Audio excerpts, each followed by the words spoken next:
in the first verse of Soda Pop by Demon Hunters, Saja Boyz. Huh? Hold on. Did you know they sang it weirdly in Korean? You'll be surprised if you hear this.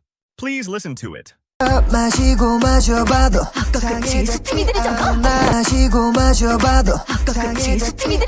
마시고 마셔봐도 성에 차지 않아. 성에 차지 않아. It's this part. Listen again. 마시고 마셔봐도 What do you think? Can you hear it? This means not satisfied or not enough in Korean. But they sang 자치않아 in the Korean part. 성에 차지 않아? 성에 차지 않아. Sounds like a completely new expression, doesn't it?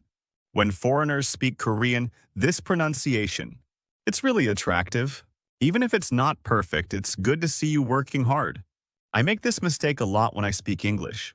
Do you remember any pronunciation mistakes? Please write it in the comments. If it was fun, please like it so that I can make better content. See you next time.